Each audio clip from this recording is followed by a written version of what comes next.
Hello दोस्तों, welcome back to my YouTube channel art study preparation. तो दोस्तों, last video में हमने डिस्कस किया था जल रंग चित्रण को, जिसके आविष्कारक पॉल सैंडबॉय को माना जाता है। जल रंग हमने देखा था कि प्रयोग की दृष्टि से दो प्रकार का माना जाता है, दो प्रकार का होता है प्रयोग की दृष्टि से। एक जल में घुलनशील, दूसरा अघुलनशील। स्वरूप और तकनीक की दृष्टि से भी इसको जो है दो भागों में बांटा गया है, एक पारदर्शक रंग, दूसरा अपारदर्शक रंग। जो पारदर्शक रंग है उसमें वॉश, ग्लेजिंग, आला प्राइमा, स्पंजिंग, वेराइगेटेड वॉश आदि सभी आते हैं, आदि सभी तकनीकें आती हैं। अपारदर्शक रंगों में स्टिपलिंग, स्कम्बलिंग, ड्राई ब्रशिंग, ग्वाश आदि तकनीकें आती हैं। तो मैंने आपको पहले भी बताया था, तकनीकें और माध्यम दोनों अलग चीज़ें हैं।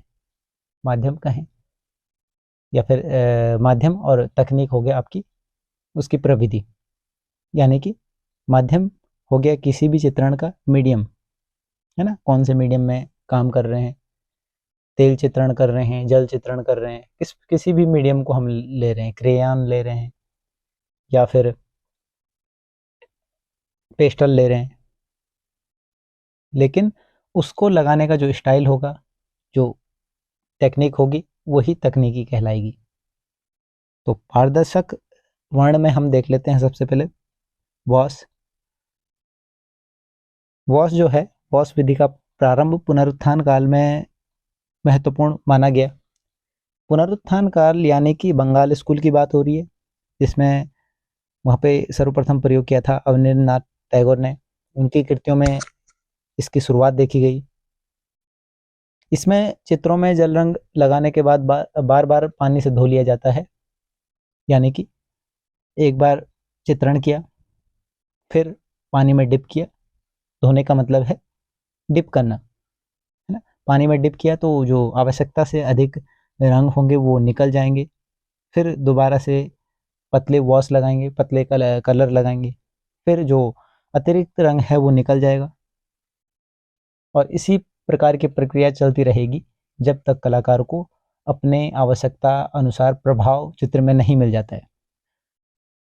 जो वॉश है, वॉश का मतलब ही है धोना। वॉश को धवन भी कहा जाता है, इसका जो दूसरा टेक्निकल नाम है, इसको धवन भी कहते हैं। धवन का मतलब ही होता है धोना। आजकल नॉर्मली जो वॉश का प्रयोग होता है, इसमें संपूर्ण धरातल को एक बार में गीला कर लिया जाता है और उसमें सीलन मात्र रहने पर पतले पतले रंगों की टोन लगाते हैं। जो अतिरिक्त रंग होता है, एक्स्ट्रा कलर होते हैं, उनको तुलिका की सहायता से या फिर कॉटन बड की सहायता से या फिर ब्लॉटिंग पेपर की सहायता से सोख लिया जाता है अतिरिक्त रंगों को। ये मॉडर्न वॉश हो गया एक प्रकार से।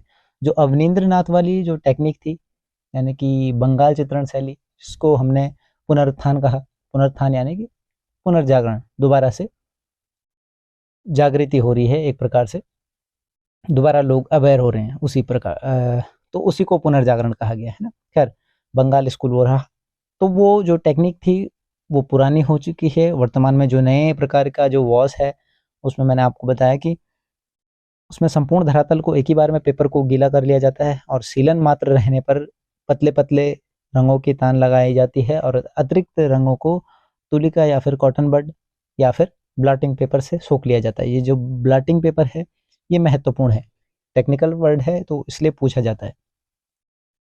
इसमें हाईलाइट दिखाने के लिए गीली तुलिका का प्रयोग करेंगे या फिर गीली तुलिका का जो अग्रभाग होगा उसका प्रयोग करके रंगों को उठा लेंगे, अतिरिक्त रंगों को, या फिर ब्लॉटिंग पेपर से सोख लेंगे या फिर कॉटन बड से सोख लेंगे। यानी कि मुख्य रूप से हाईलाइट दिखाने का काम में प्रयोग हो रहा है ब्लॉटिंग पेपर, ठीक है। बाकी जो नॉर्मल वाटर कलर था, उसमें कागज को हाईलाइट दिखाने के लिए कागज को श्वेत छोड़ा गया था, है ना। श्वेत छोड़ा जाता है यानी कि सफ़ेद छोड़ा जाता है। इसमें भी प्रयोग वही होगा, लाइट टू डार्क ही काम ही किया जाएगा। तो ये था आपकी वॉश टेक्निक, जो कि पारदर्शक जल वर्ण के अंतर्गत हमने रखा या फिर आमतौर पर रखा गया। इसके बाद पारदर्शक जल वर्ण की दूसरी टेक्निक है ग्लेजिंग। ग्लेजिंग जो होती है, इसमें रंग की जो प्रथम परत होगी उसको लगाने के बाद, उसको सूख जाने के बाद दूसरी परत लगाएंगे, और दूसरी परत इस प्रकार लगाएंगे कि उसमें नीचे की परत दिखाई देगी, यानी कि जो दूसरी लेयर लगेगी वो पारदर्शक होगी। पारदर्शी पारदर्शी जो है वर्ण हम लगाएंगे, है ना। पारदर्शी, यहाँ पे पारदर्शी होना चाहिए था, खैर उसको पारदर्शी लगाएंगे तो जो नीचे की परत होगी वो भी दिखाई देगी। तो जो दोनों यानी कि नीचे और ऊपर दोनों परतों का जो मिक्सचर होगा वो हमारे नेत्र में होगा, यानी कि चाक्षुष मिश्रण होगा। चाक्षु चाक्षुष चाक्षुष चक्षु का मतलब ही होता है नेत्र, यानी कि नेत्रीय मिश्रण। हमें दृष्टि भ्रम होगा एक प्रकार से। नीचे जैसे नीचे रेड लगा दिया, ऊपर येलो कलर की जो हल्की सी परत लगा दी तो वो ऑरेंज इफेक्ट देगा अपने आप में, ठीक है। तो यही हो गया चाक्षुष मिश्रण, इसी को ग्लेजिंग कहा गया। इसके अलावा जो थी आपकी आला प्राइमा, इसको भी पारदर्शक जल वर्ण के अंतर्गत रखा गया। और जो आला प्राइमा है, इसमें एक ही कोट में संपूर्ण चित्र को पूरा किया जाता है, या फिर एक ही कोट में संपूर्ण चित्र को पूरा करना आला प्राइमा कहा जाता है। आला प्राइमा को डायरेक्ट पेंटिंग भी कहते हैं। डायरेक्ट पेंटिंग क्यों कहते हैं? क्योंकि ये जो है एक ही बैठक में पूरा किया जाता है। एक ही बैठक यानी कि एक ही बार में कलाकार जब बैठता है तो एक ही बार में उसको पूरा कर लेता है, उसी को आला प्राइमा कहा जाता है। और काफ़ी हद तक डिफ़िकल्ट टेक्निक भी ये मानी जाती है। इसमें कलाकार स्केच न करके सीधे रंगों को लगाता है। रंगों के माध्यम से एक ही परत में इसको समाप्त कर देता है, इसी को कहा गया आला प्राइमा। इसके बाद जो अपारदर्शक वर्ण है, अपारदर्शक वर्ण यहाँ से शुरू हो गया। अपारदर्शक वर्ण के अंतर्गत जल वर्ण के अंतर्गत हमने रखा।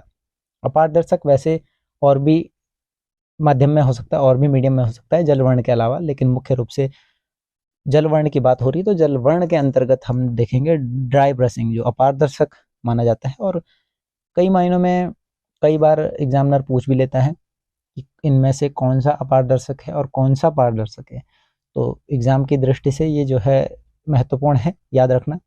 तो ड्राई ब्रशिंग जो है, इसमें जल रंग को जो द्रव्य हैं, जो पारदर्शी द्रव्य हैं, द्रव्य होगा अपने आप में पारदर्शी होगा, उसके साथ जो है जल की मात्रा को कम से कम लगाया जाता है, यानी कि शुष्क रूप में सूखे कलरों को प्रयुक्त किया जाता है या फिर यूज़ किया जाता है। इसी को ड्राई ब्रशिंग कहते हैं, यानी कि जल की मात्रा इसमें कम से कम होगी, और यही होगा आपका ड्राई ब्रशिंग।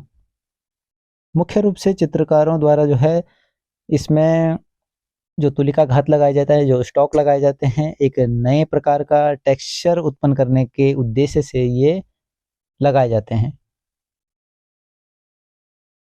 इसी को कहा गया ड्राई ब्रशिंग। इसके बाद स्कम्बलिंग। स्कम्बलिंग जो है, स्कम्बलिंग कहा गया, ये ग्लेजिंग की तरह ही एक टेक्निक है, लेकिन इसका जो प्रभाव है वो ग्लेजिंग से भिन्न होगा। ग्लेजिंग मुख्य रूप से हो गया आपका पारदर्शी वर्ण की एक टेक्निक हो गई, वो पारदर्शी वर्ण के अंतर्गत आएगा। ये स्कम्बलिंग है, ये अपारदर्शी होगा, अपारदर्शी परत होगा। इसमें भी परत दर परत कार्य किया जाता है, लेकिन इसमें ध्यान ये रखना है कि इसमें जो है टोटल परतें अपारदर्शी होंगी। अपारदर्शी रंग की द्वितीय और तृतीय परतें लगाई जाएंगी। इसमें रंग को गाढ़ा करने के लिए प्रायः सफ़ेद रंग मिलाया जाता है, और स्कम्बलिंग में जो है रंगों को एक दिशा में न लगाकर, एक सार न लगाकर विभिन्न दिशाओं में घुमाते हुए ब्रशों के तुलिका घात लगाते हैं, इसी को कहा गया स्कम्बलिंग।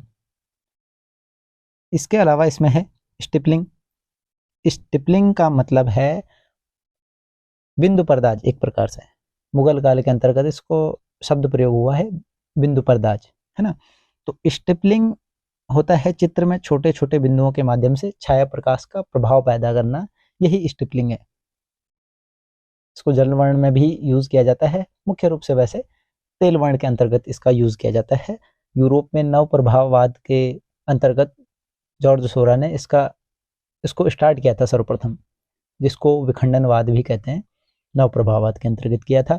लेकिन स्टिपलिंग को यहाँ पर जलवर्ण के अंतर्गत भी यूज किया गया, इसलिए इसको अपारदर्शक जलवर्ण की टेक्निक के अंतर्गत इसको रखा, इसी को स्टिपलिंग कहा गया।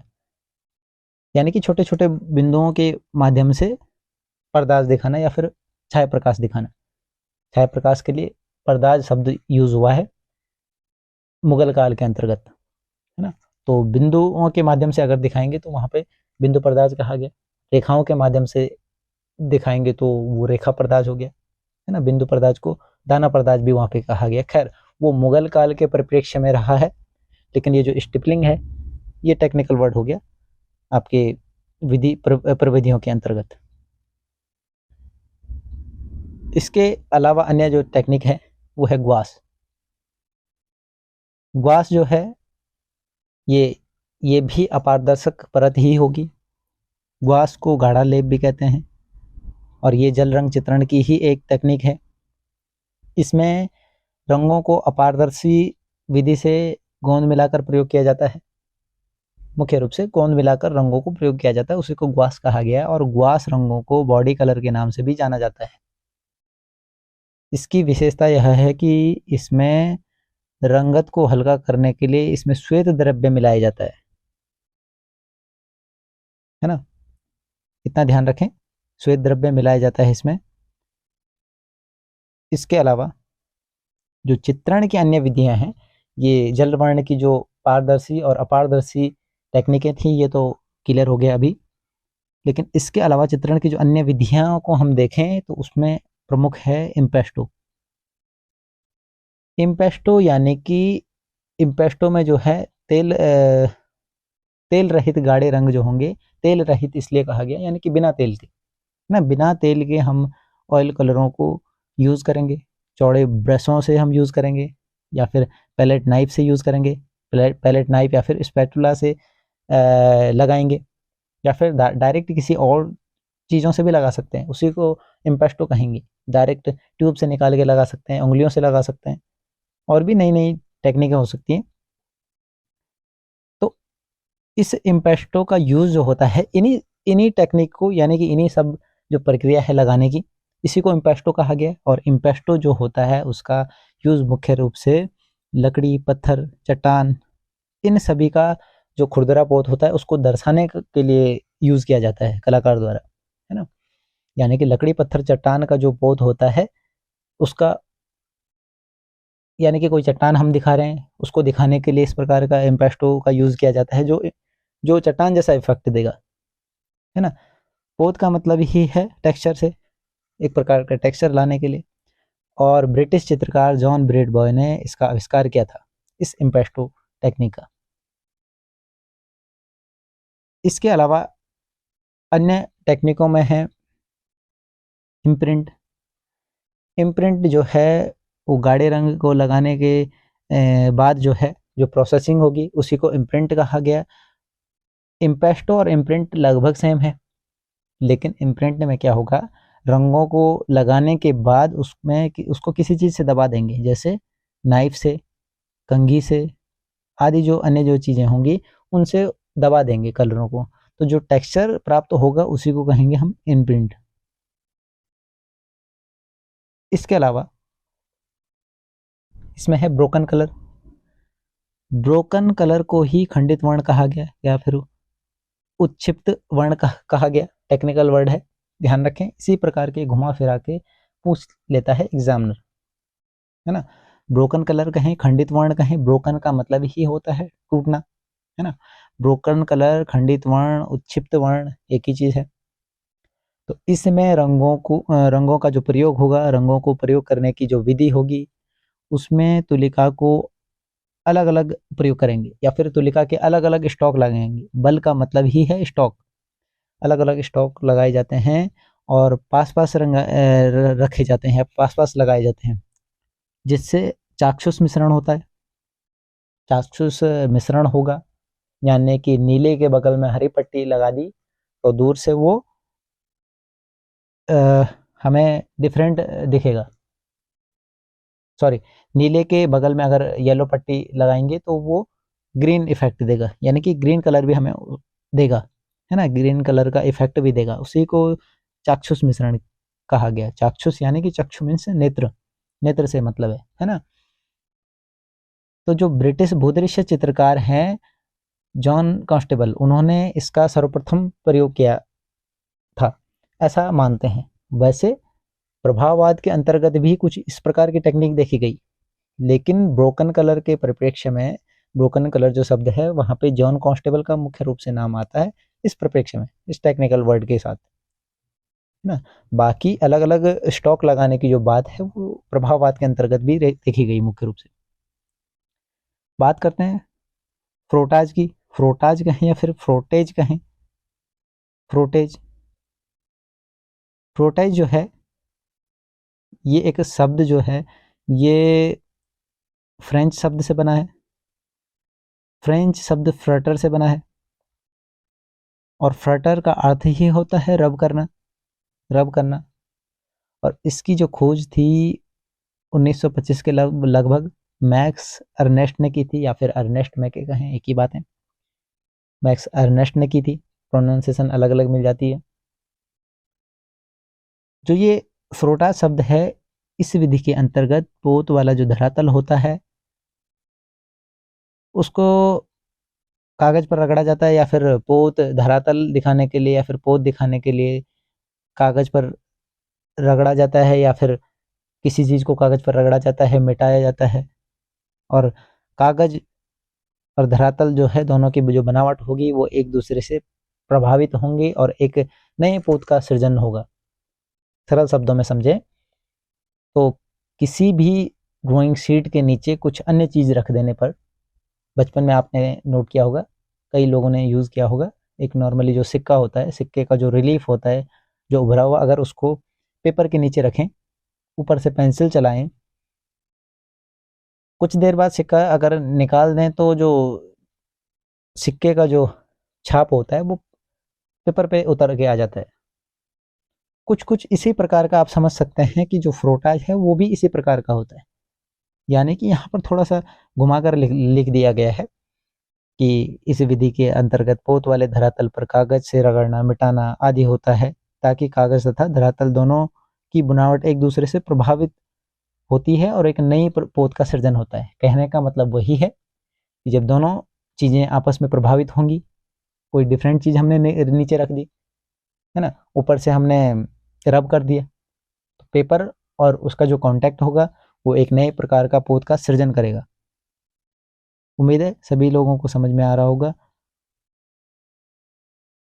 इसके बाद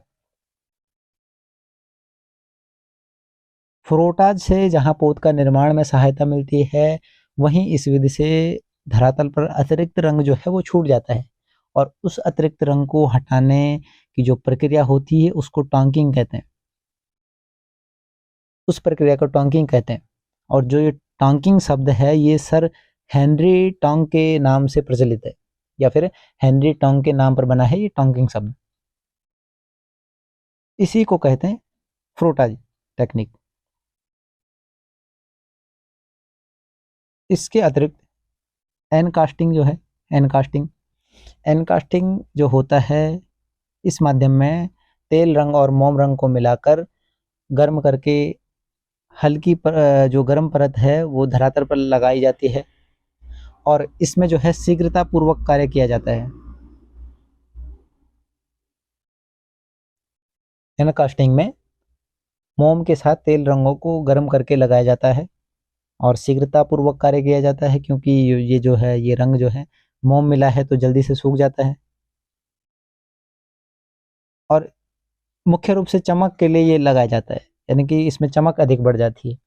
कई बार इसको टेम्परा के साथ भी यूज किया जाता है।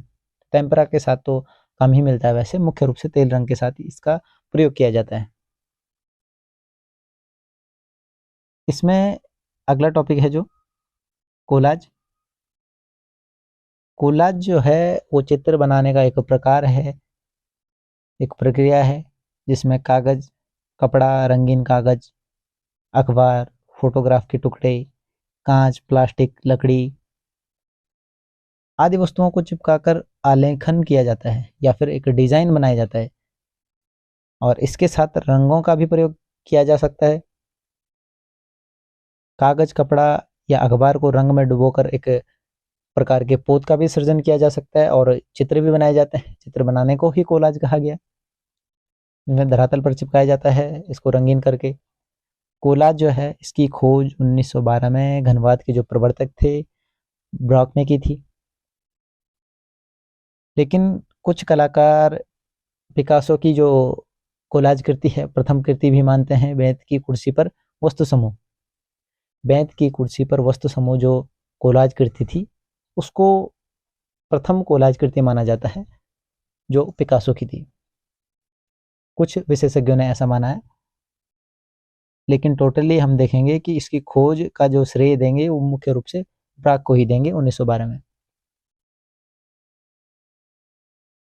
इसके बाद एक्रेलिक, एक्रेलिक जो है इसका खोज जो है सर्वप्रथम संडे पेंटर्स ने की थी, जो फ्रांस से थे। संडे पेंटर्स एक ग्रुप था, उन्होंने इसकी खोज की थी। इसका प्रारंभिक प्रयोग जो है वो ओरोजोका ने किया था, ओरोजोको और रिवेरा ने किया था भित्ति चित्रण के लिए। लेकिन आज कलाकार इसके बाकी तरीकों में भी चित्र बनाते हैं, इससे प्रत्येक विषय चित्रित करते हैं। क्योंकि इसलिए ये ट्रेंड में रहा है क्योंकि समय और वातावरण के प्रभाव के साथ ये जो है खराब नहीं होता है। स्वतंत्रता प्राप्ति से पूर्व भारत में मुख्य रूप से तेल रंग, जल रंग, टेम्परा आदि से कलाकार चित्रण कार्य करते थे।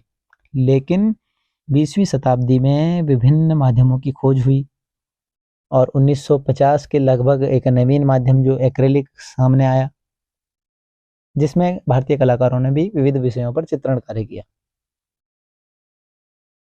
एक्रेलिक और तेल रंगों का जो बाह्य प्रभाव है वो एक समान है, दोनों का इफेक्ट समान ही लगता है, लेकिन दोनों की जो तकनीकी विविधता है, तकनीकी विविधता के साथ साथ उनके प्रयोग में भी अंतर है। और जो तेल रंग हैं, तेल रंगों की तुलना में उनके कंपैरिजन एक्रेलिक जल्दी सूखता है, क्योंकि इसका जो माध्यम है, इसका माध्यम जल है, क्योंकि ये जल वर्ण है और ये जल्दी सूखता है। वर्तमान में कलाकार इसको मात्र केवल जल से न घोलकर अन्य माध्यमों में भी प्रयोग करते हैं। मात्र इसमें जल से ही न घोलकर अन्य माध्यमों में भी मिश्रित करके प्रयोग करते हैं। अमेरिका के परिप्रेक्ष्य से देखा जाए तो वहाँ पर लैटिन ग्रुप द्वारा 1920 में उसकी शुरुआत की गई थी। इसके चित्रण के लिए यानी कि एक्रेलिक चित्रण के लिए पॉलीमर गैसों का प्रयोग किया जाता है। पॉलीमर गैसों या फिर गैसोपट का प्रयोग किया जाता है। गैसोपट मैंने आपको बताया था कि लकड़ी के पट्टों पर पीओपी में सरेस वगैरह मिलाया जाता है, सरेस या फिर गोंद मिलाया जाता है और उसको जमाया जाता है, लकड़ी के पट्टों पर चिपकाया जाता है।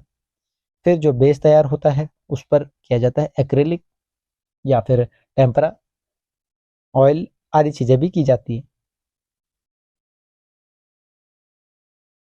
तो आज के लिए इतना ही मुख्य था। कैसी लगी आपको आज की वीडियो बताएं, लाइक करें, कमेंट करें, चैनल को सब्सक्राइब करें और शेयर भी करें। किसी भी प्रकार की कोई क्वेरी हो तो आप कमेंट कर सकते हैं। धन्यवाद।